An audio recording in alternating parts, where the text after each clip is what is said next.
focus on PSR, are in debt. We haven't seen Tottenham's accounts yet, but I think we all know Tottenham aren't going to be in that situation. Do Tottenham, whatever happens in terms of have an opportunity at the moment that maybe other clubs are going to struggle with, because they seem to be in a good position? Yeah, I'd agree with that sort of as an overall perspective. But again, I've always felt with those things, it's not what you spend, it's how you spend it.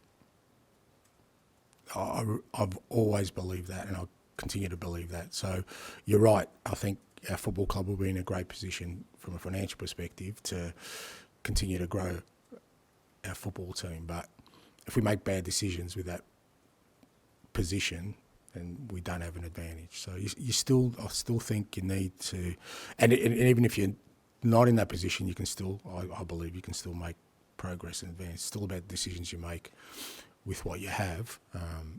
But I agree that we are in a position where I think there is an opportunity for us during this summer window to continue to build the team. And it's potentially puts Tottenham in a slightly different position to what they've been in. I'm not talking about advantages, disadvantages, but Tottenham have always been in a slight position of what they can aim for in the transfer market and what other clubs have tried to do. It feels like Tottenham might be in a different position. Yeah, to a certain extent, but I don't think we're in a position to spend 100 million on a player, if that's what you're suggesting. But because that's not the case, and I don't think it'll ever be the case for the club. Our competitors are. So, irrespective of the positions, but I think when you look at our two transfer windows so far, I think we've done really well in pitching it to the level that we need to pitch it as a football club, and bringing in real quality players that I think have all sort of increased in value since they've been here, and I think there's more to come from that. So, the premise that we're in a good position, I agree with. It's up to us to make sure we take advantage of that, though.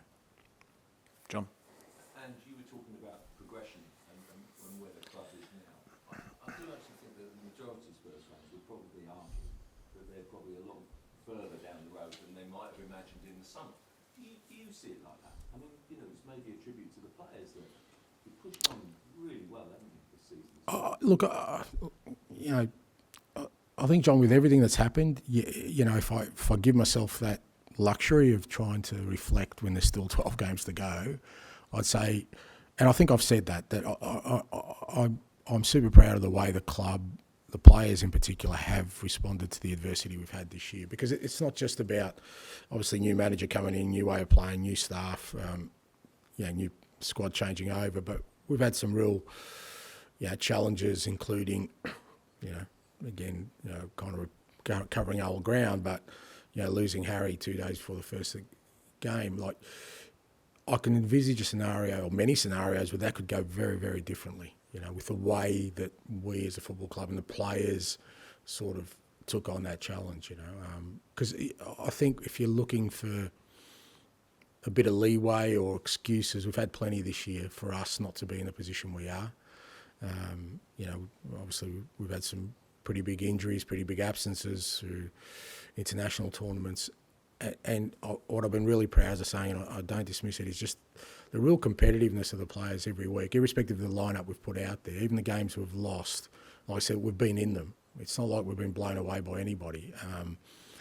And I think if we had gone the other way and sort of, downplayed our expectations and downplayed any sort of progress for this year, I don't think we would have got as much out of the year as I think we have. I think we've set a really strong benchmark for competitiveness and not having any excuses for what we do for moving forward, so that if we're going to continue to grow, there'll be other challenges, not the challenges we've had this year, but we can always refer back to this year and say, well, look, through that the whole time, we never once sort of laid down, we were fighting all the way. Purely from, I guess, a football sense, why is the Champions League and why is Europe so important to you? I mean, I guess it's an obvious question, but in terms of progression, in terms of incredible nights, this club has such a rich tradition. It does, and I think it challenges, players. So for me, that's where you get more growth, expose your players to different kind of conditions, different kind of football, different kind of challenges. More games allows you to get more growth in the group in general, at different levels. So I do believe it's important for our growth. And, for me, that'll be, like I said, that's what I keep saying, I would have loved to have been in Europe this year. I really think it would have accelerated our growth in any European competition this year if we were in it. So, it's imperative for us that we're back in there next year, and I think that will help us grow the group and grow the individuals. But again, not just being satisfied with that. It's about using that then as a vehicle, like I said, to get us where we want to. Kieran. Hi, Ash. Thank you. It feels like we've heard more about set-piece coaches than ever before, to the extent where we even know the names of the guys at Arsenal and Man City. You don't sound excited by that, mate. Don't you?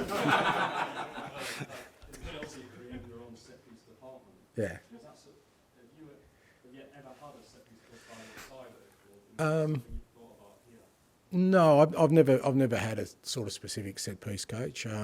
I've always had somebody who's responsible for that, but usually I always think it's better if that's somebody part of the coaching staff, because I think it's just an extension of how we play our football. I think that I don't really separate set pieces from everything else we do in terms of the kind of team we want to be. So it kind of all hopefully links in. So I've always used a member of coaching staff here. We've kind of split the roles between Millet and Ryan Mason in terms of attacking and defensive set pieces, and they put a lot of work into it along with the analysis staff, and I'm sure every club does these days. But some have gone down the specialised route, which I think I kind of understand. It's just it's not how I work. I've always tried to create a kind of collegiate, collective sort of environment for everything we do, so that nothing is really separated, hopefully. And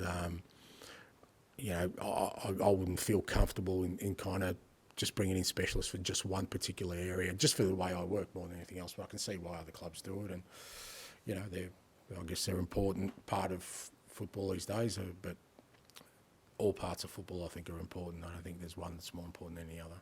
Just as important as a coach is to have a good taker, and obviously you've got Pedro who Yeah. takes the corners. Yeah. And obviously Madison is great, and that's just as important as having what's. It's vital. Yeah, I mean, delivery is vital. I thought last week it wasn't great. Matters is usually good at them, but I thought we had a lot and we didn't really. And I know Meso was pretty disappointed with that. So it's always areas you can improve.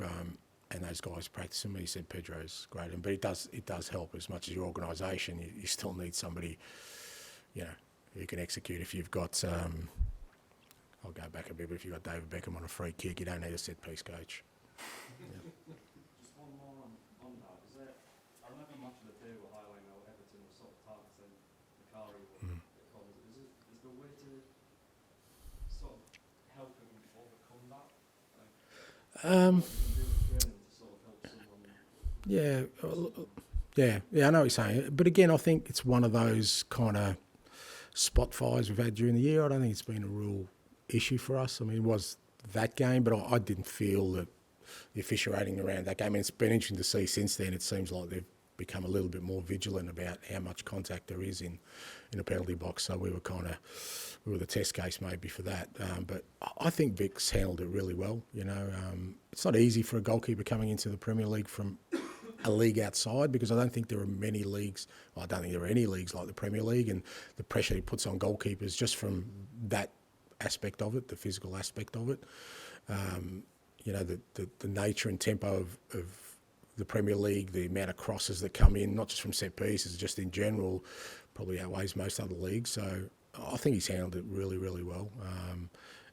And the rest of it is just, like I said, us dealing with defensive set pieces. I think for the most part we've handled them pretty well. I don't think the club as a whole last year handled them too well. I think we've definitely improved in that area, but there have been games where we feel like we could have been better. Last week, for instance, I mean, Eze's free kick was outstanding, but our wall was pretty poor. So, that's the things you kind of look at and you go, okay, well, let's see if we can fix that kind of stuff.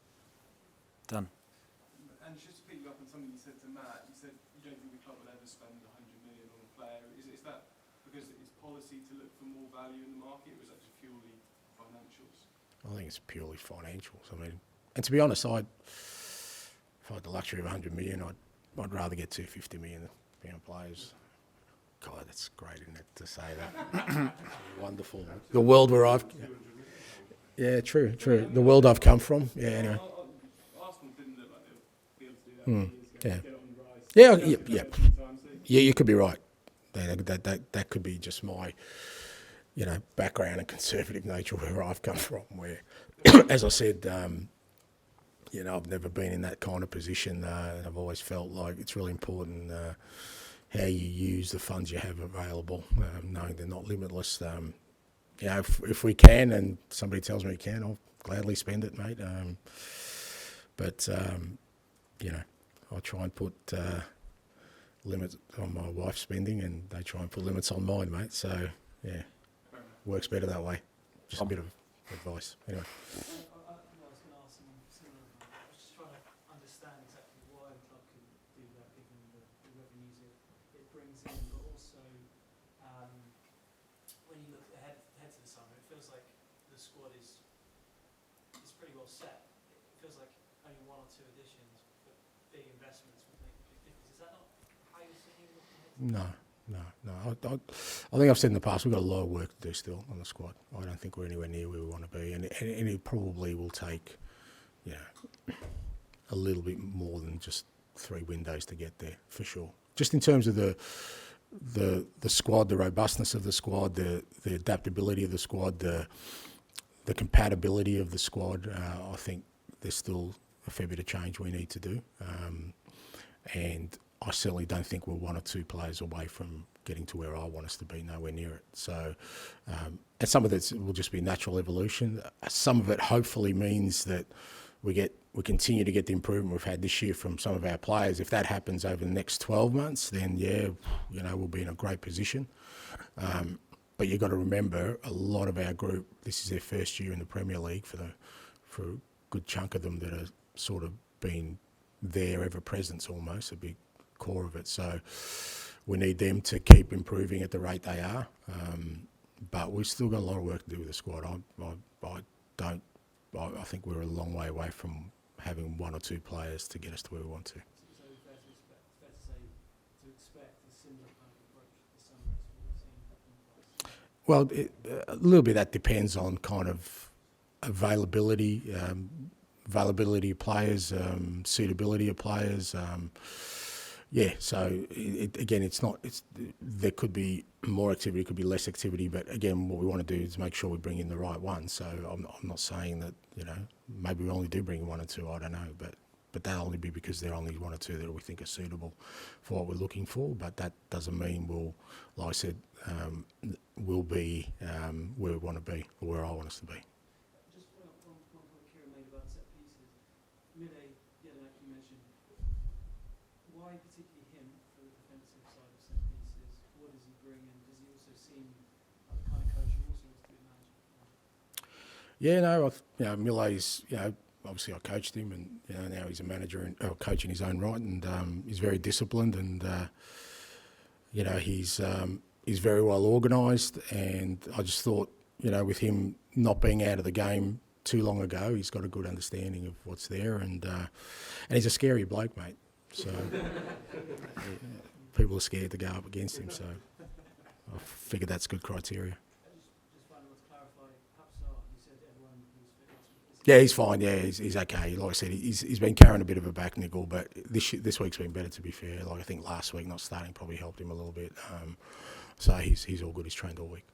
Okay, thanks, guys. Thank you. Oh, sorry. Yeah. Hey, how you going? These blokes wouldn't even think about it. They wouldn't even enter there. Seriously. Yeah. Today, a few hours ago, obviously, it was announced that Spurs is doing an official supporters association for women on league. How important do you think this is for the female fans and for the club as a whole? Yeah, look, it's imperative. It's integral. It's I was asked a question before about the impact that women have had in my life from my mum, who I wouldn't be here without her, and kind of the way she nurtured me and the household she made. I felt very loving and caring, even though it was a struggle for them. To my wife, who's a superstar, and I wouldn't be manager of Tottenham if not for her, because she's always had more belief in me than any other person on this planet, certainly more than the blokes in this room. And I think as a football club, we've really, it's placed always a high importance on accessibility and being open for everyone, but it's without a shadow of a doubt really important that we also recognise the role that the women play in our football club, whether that's as fans, as people who work for the club, vital roles that we wouldn't be able to function without.